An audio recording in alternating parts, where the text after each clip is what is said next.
నమస్తే. నిన్న రాష్ట్ర సర్కార్ ఒక కీలకమైనటువంటి నిర్ణయం అనుకోవచ్చు. ముఖ్యంగా బీసీలకు 42% రిజర్వేషన్లు. సో ఇది అసలు సాధ్యమయ్యేటువంటి అవకాశం ఉందా? సో కోర్టులో కొట్టుడుపోయేటువంటి అవకాశం ఉందా? అసలు ఇచ్చేటువంటి పరిస్థితిలో కాంగ్రెస్ ఉందా? సో అనేక రకాలైనటువంటి సవాళ్ళ నడుమ నిన్న జివో నెంబర్ 9ని నిన్న రాష్ట్ర సర్కార్ రిలీజ్ చేయడం. సో కేవలం స్థానిక సంస్థల ఎన్నికల్లో బీసీలకు 42%. మరి చట్టసభల్లో ఇవి, మరో పక్కన విద్యా ఉద్యోగాలలో రిజర్వేషన్ల సంగతి ఏంటి? సో అనుకున్నటువంటి బీసీ సంఘాలు అనుకున్నటువంటి విధంగానే 42% రిజర్వేషన్లు అమలయ్యేటువంటి అవకాశం ఉంటుందా, లేకపోతే ఈ జీవో కొట్టుకుపోతా ఉందా? ఈ అంశంతో పాటు గ్రూప్ 1 సంబంధించినటువంటి అంశాన్ని కూడా మాట్లాడేటువంటి ప్రయత్నం చేద్దాం. మనతో పాటు రాజ్యసభ సభ్యులైనటువంటి ఆర్ కృష్ణయ్య గారితో. సో మొదటి నుంచి కూడా బీసీలకు రిజర్వేషన్లు చిట్ట చివరి ఆ క్షణాలలో సైతం కూడా సత్యాగ్రహ దీక్ష చేపట్టిండు. సో గవర్నమెంట్ కాస్త వెనక్కి వస్తుందన్నటువంటి ఆ సందర్భంలో కొంత ప్రెషర్ తీసుకొచ్చేటువంటి ప్రయత్నం చేసిండు సత్యాగ్రహ దీక్ష చేసి. సో ఆ దీక్ష తర్వాతనే కొన్ని పరిణామాలు మారినాయని మనం ఖచ్చితంగా గంటాపదంగా కూడా చెప్పొచ్చు. సో మాట్లాడితే మన ముందు ఆర్ కృష్ణయ్య గారు. సార్ నమస్తే. సో ముఖ్యమంత్రి రేవంత్ రెడ్డి గారి యొక్క నిర్ణయాన్ని ముందుగా మీరు దాన్ని అప్రిషియేట్ చేస్తూ ఉన్నారా, లేకపోయినట్టు ఇంకా ఏమైనా అనుమానాలు ఉన్నాయి? దీన్ని మేము స్వాగతిస్తున్నాం. ఎందుకంటే రాజ్యాంగంలో స్పష్టంగా ఉంది, 243 ఆర్టికల్ D6 ప్రకారము స్థానిక సంస్థలలో బీసీ రిజర్వేషన్ నిర్ణయించే అధికారం రాష్ట్ర ప్రభుత్వానికి ఉంది. ఆ మేరకు రాష్ట్ర ప్రభుత్వం అసెంబ్లీలో చట్టం కూడా చేసింది, ఇప్పుడు జీవో చేసింది. అంటే న్యాయపరంగా, రాజ్యాంగపరంగా, చట్టపరంగా అన్ని కోణాలు చూసినప్పుడు ఇది గెలుస్తుంది. అది గెలవదు అని అనుకుంటే ఈ కులాల మీద ఉన్న వ్యతిరేకతతోటి ఎవరన్నా వ్యతిరేకంగా ఉంటుంది తప్ప జనరల్ అభిప్రాయం ఉంది, న్యాయ వ్యవస్థ బీసీలకు ఏం చేసినా అపోజ్ చేస్తుంది, వ్యతిరేకిస్తుంది అని. అంటే ఇంకా అనుమానం ఉందా సార్? ఇంకెవరైనా అంటే బీసీలు కాకుండా ఇంకెవరైనా సరే బీసీలే కావచ్చేమో, ఒకవేళ ఎవరైనా కోర్టుకు వెళ్ళినట్టయితే ఎవరు కోర్టుకోరు, ఓసీలు పోతే దాన్ని ఎదుర్కొంటాం, ఇక్కడ ఎదుర్కొంటాం, అంతటి ఎదుర్కొంటాం. సరైన గుణపాఠం సమాజంలోనే చీలిపోతుంది. ఎందుకంటే అగ్రకులాలకు 10% రిజర్వేషన్లు ఇచ్చారు, వాళ్ళు ఉన్నదే 6%. వాళ్ళకు విద్యా ఉద్యోగాలలో 10% ఇస్తే బీసీలు వ్యతిరేకించలేదు, తినని వాళ్ళకు కూడా అని. పోనీ వాళ్ళకు కూడా ఇస్తే మన మీద ఏడుపు తగ్గుతుందని చెప్పదాకున్నాం. ఇప్పుడు మనకిస్తే మన జనాభా ప్రకారం ఎస్సీలకు ఎస్సీ జనాభా ప్రకారం, ఎస్టీలకు ఎస్టీ జనాభా ప్రకారం, మహిళలకు మహిళల జనాభా ప్రకారం వాటా ఇస్తున్నాం. బీసీలకు ఇస్తే ఏడుపు ఎందుకు ఓర్వలేంతనం, అసూయ ఎందుకు? అందుకే ఖచ్చితంగా దీన్ని తాడోపేడో తెలుస్తాం, సమాజంలో ఎంతవరకైనా తెగించి పోరాడతాం. సో ఇప్పటికే స్థానిక సంబంధించినటువంటి దాంట్లో మనం ఆల్రెడీ 50% పైనే మనం అనుభవిస్తూ ఉన్నాం. సో ఎంపీటీసీలు కావచ్చు, సర్పంచ్లు కావచ్చు. సో ఈ 42% ద్వారా బీసీలకు ఒరిగేది ఏంటిది అన్నటువంటి ప్రశ్న కూడా ఉత్పన్నమైంది. అవి జనరల్లో కొన్ని వచ్చినాయి అంతే కానీ మొత్తం కాదు. జనరల్లా టోటల్గా లేదు. అక్కడక్కడ నాయకత్వం పెరిగి జనరల్ సీట్లలో గెలిచింది కలుపుకొని ఎక్కువ ఉన్నది అని అంటారు. అట్లా లేదు, సరిపోదు. అది రిజర్వేషన్లు పెడితేనే అన్ని కులాలకు ప్రాతినిధ్యం లభిస్తుంది. లేకపోతే బీసీలలో కొన్ని కులాలే వస్తున్నాయి తప్ప అన్ని కులాలకు రావడం లేదు. అందుకే అన్ని కులాలకు రావాలి, వారి జనాభా ప్రకారం రిజర్వేషన్లు పెట్టాలి. దీనికి అన్ని పార్టీలు కూడా కోఆపరేట్ చేయాలి. ఎందుకంటే ఇది బీసీలకు సంబంధించిన అంశము, రిజర్వేషన్ల అంశం చాలా సున్నితమైంది. దీన్ని ఎవరు వ్యతిరేకించినా వాళ్ళని ఎట్టి పరిస్థితిలో వదిలేదు లేదు. మేము మొదటి నుంచి కూడా కొట్లాడుతున్నాం. 6 నెలల నుంచి 1 ఇయర్ నుంచి కూడా నేను ఇదే ముచ్చట చెప్తున్నా. రాజ్యాంగం నుండి రాష్ట్ర ప్రభుత్వానికి పవర్ ఇవ్వాలని కోరిన అదే పద్ధతిలో ఇచ్చారు. సో మీరు బీజేపీ పార్టీ ఎంపీగానే ఉన్నారు. సో మీ పార్టీకి సంబంధించిన కొంతమంది వ్యక్తులు సైతం కూడా విమర్శిస్తూ ఉన్నారు, రేవంత్ రెడ్డి తీసుకున్నటువంటి నిర్ణయం ఇది బీసీలను మోసగించేటువంటి విధంగానే ఉంటుంది, ఎందుకంటే ఇది ఖచ్చితంగా కోర్టులో కొట్టుడుపోతుంది అన్నటువంటి విధంగానే ఈ జీవో నెంబర్ 9ని తీసుకొచ్చింది. గతంలో ఉన్నటువంటి కొన్ని విధానాలు, తీర్పులను బట్టి అట్లా చెప్తున్నాం. కానీ చట్ట ప్రకారం, న్యాయ ప్రకారం ఇప్పుడు ఏ గ్రౌండ్ మీద కొడతారు నేను చెప్తా. రాజ్యాంగం ప్రకారం రాష్ట్ర ప్రభుత్వానికి పవర్ ఉంది. 42% అసెంబ్లీలో చట్టం చేశారు. జనాభా 56% ఉంది. 56% జనాభా ఉంటే చెయ్యొచ్చు, జనాభా లెక్కలు ఉంటే పెంచవచ్చు అని సుప్రీంకోర్టు అనేక కేసుల్లో, మండల్ కమిషన్ కేసుల్లో, అనేక ఉత్తరప్రదేశ్ కేసుల్లో, అనేక కేసుల్లో చెప్పింది. జనాభా లెక్కలు ఉన్నాయి. 56% ఉంటే 42% ఇచ్చారు. 50% సీలింగ్ అనేది ఒకటి చెప్తారు. దానికి సుప్రీంకోర్టు అగ్రకులాలకు 10% ఇచ్చినప్పుడు 50 పోయి 60 అయింది. వాళ్ళకి ఇచ్చినప్పుడు 50% సీలింగ్ అవుట్డేటెడ్ అని చెప్పింది సుప్రీంకోర్టు. పరిస్థితులకు తగ్గట్టు మార్చుకోవచ్చు అన్నది. కాబట్టి ఆ సీలింగ్ 50% సీలింగ్ కూడా పోయింది. అంటే అగ్రకులాలకు తీసేస్తారు, బీసీలకు చిత్రాలకు 50% సీలింగ్. ఇది చాలా అన్యాయం, కనిపించేటటువంటి నేకుడుగా కనిపించే సత్యం ఇది. కాబట్టి అది పోయింది.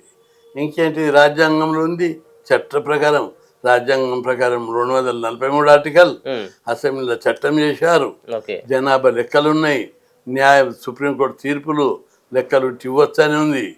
కాబట్టి ఏ కోణంలో చూసినా రాజ్యాంగం ప్రకారం, చట్ట ప్రకారం, న్యాయం ప్రకారం ఈ కేసు బలమైంది.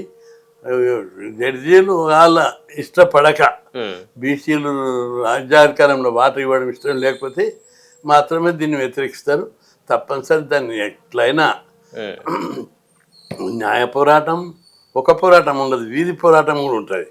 మండల కమిషన్ అప్పుడు ఏమైంది, సుప్రీంకోర్టు స్టే ఇచ్చేసింది. అప్పుడు మేము బంధువులు జరిపాము. అప్పుడు రిజర్వేషన్ వ్యతిరేకులను ఉస్మాన్ యూనివర్సిటీ నుంచి తరిమి కొడితే పోయి రెడ్డి హాస్టల్లో, వైశ్య హాస్టల్లో దాక్కున్నాం. గ్రామాలలోకి వెళ్ళి కూడా దాడులు జరిగినాయి. అది కావద్దని నేను కోరుకుంటున్నాను. దాడులు, పరస్పర కలహాలు వద్దు. ఆ వర్గం కూడా రిజర్వేషన్ వ్యతిరేకం అంటే అగ్ర కులాలు కొందరు, అందరు కూడా కాదు, కొందరు వ్యతిరేకిస్తే వాళ్ళ వైఖరి మార్చుకోవాలి. జనాభాకు మించలేదు కదా. ఎస్సీలకు జనాభా ప్రకారం ఉంది, ఎస్టీలకు జనాభా ప్రకారం ఉంది, మహిళలకు జనాభా ప్రకారం ఉంది. బీసీలకు జనాభా ప్రకారం ఉంటే ఏం పోయేది, ఎవరికి నష్టమవుతుంది. కాబట్టి దీన్ని ఎవరు కూడా వ్యతిరేకించొద్దనేది నా అభిప్రాయం. విజ్ఞప్తి చేస్తున్నా. స్థానిక ఎన్నికల వరకు మాత్రమే పరిమితం అవుతా ఉన్నది ఈ జీవో. సో కావాల్సింది ఉద్యోగాల విషయంలో జనాభా కంటే తక్కువ ఉన్నటువంటి ఆ వర్గాలు, అగ్రవర్ణాలకు ఎక్కువ మొత్తంలో ఉద్యోగాలు, జనాభా ఎక్కువ ఉన్నటువంటి బీసీ ఎస్సీల కంటే ఓసీలకే ఎక్కువ శాతం ఉద్యోగాలు. సో వాటిలో కదా మార్పు రావాల్సింది, అవి వాటిలో కదా రిజర్వేషన్ కావాల్సింది. సో వాటిని పక్కన పెట్టేసి కేవలం స్థానిక సంస్థల ఎన్నికల కోసం మాత్రమే సరైనది కాదు. తొందరగా పెట్టాలి, సెప్టెంబర్లో నోటిఫికేషన్ ఇవ్వాలని తీర్పిచ్చేది. దాని ప్రకారం వీళ్ళు నిర్ణయం తీసుకున్నారని నేను అనుకుంటున్నాను. దీనిపైన కూడా పోరాటం చేస్తారు సార్ ఆర్ కృష్ణయ్య గారు, చాలా పోరాటాలు చేసింది కాబట్టి. చట్టసభల్లో కానీ మరో పక్కన విద్యా ఉద్యోగాలకు సంబంధించిన విద్యా ఉద్యోగాల కోసం ఈ రోజు కాదు 30 ఏళ్ల నుంచి కొట్లాడుతున్నాను. ఈ లోకల్ బాడీది కూడా ఫస్ట్ నేను 84, 85లో కొట్లాడితే ఎన్టీ రామారావు 20% ఎంపీటీసీ, జడ్పీటీసీలు ఇచ్చాడు. మళ్ళా కొట్లాడిన సర్పంచ్లు పెట్టాలి, దీన్ని పెంచాలి. అప్పుడు విజయభాస్కర్ రెడ్డి 92లో ఒక సబ్ కమిటీ వేసి 20ని 34కి పెంచాడు. కొత్తగా సర్పంచ్లు పెట్టారు. మొదటి నుంచి ఇష్యూ మీద నేనే పోరాటం చేసుకుంటూ వచ్చాను. చాలా మంది ఇది అయ్యే పని కాదని పెద్దలు చెప్పారు, అయినా వినలేదు నేను. వాళ్ళు చాలా మంది సీనియర్ నాయకులు పెద్దలు ఉండేటప్పుడు వాళ్ళు చెప్పారు, నువ్వు కొట్లాడుతున్నావు, వీళ్ళు కదులుతారా, వాళ్ళ సీట్లు ఇస్తారా, ఎందుకు కొట్లాడుతున్నావు అని అన్నారు. హాస్టల్ అంటే ఇస్తారు, స్కాలర్షిప్ ఇస్తారు, ఫీజులు ఇస్తారు, గురుకులాలు ఇస్తారు, అవి కొట్లాడుతున్నావు, ఓకే విజయం వస్తుంది, ఇది ఇవ్వరు వాళ్ళు నీకు అని అన్నారు. అన్నగాని వదలకుండా పోరాటం చేసినా సాధించిన. ఒకవేళ కోర్టుకు ఎవరైనా పోయి ఈ జీవోని కనుక కోర్టుడు పోయినట్టయితే పార్టీ పరంగా ఇచ్చేందుకు కూడా మేము సిద్ధంగా ఉన్నామంటూ కాంగ్రెస్ పార్టీ ప్రకటన. సో దీన్ని ఎట్లా అంటే జనరల్గా నేను విజ్ఞప్తి చేస్తున్నా అందరికీ, ఈ రిజర్వేషన్ వ్యతిరేకులకు ఎవరు కూడా వ్యతిరేకించొద్దు. అవి వ్యతిరేకించడం అంటే బీసీ కులాలను వ్యతిరేకించడమే, అంతే. వ్యతిరేకించకు సమాజంలో అల్లకల్లోలం అవుతాయి, గొడవలు అవుతాయి, గ్రూపులు అవుతాయి, గ్రామాలలో పంచాయతీలు అవుతాయి. కాబట్టి ఎవరు వ్యతిరేకించొద్దు. సావధానంగా కలిసిమెలిసి జీవిస్తున్నాం మనం. కలిసిమెలిసి జీవించాలంటే అన్నదమ్ములో పంచాలి, ఎవరి వాటా అయినా ఎప్పటికైనా ఇచ్చేదే. కాబట్టి మా వాటా మాకు ఇచ్చే సందర్భంలో వ్యతిరేకిస్తే తప్పనిసరి గొడవలు అవుతాయి. ఒక ఎకరా భూమి కోసం అన్నదమ్ములు యుద్ధం చేస్తారు, ఒక తల్లిదండ్రులు ఒకటి. అధికారం కోసం లేక ఈరోజు వస్తుంటే అడ్డుకుంటే ఊకుంటారు.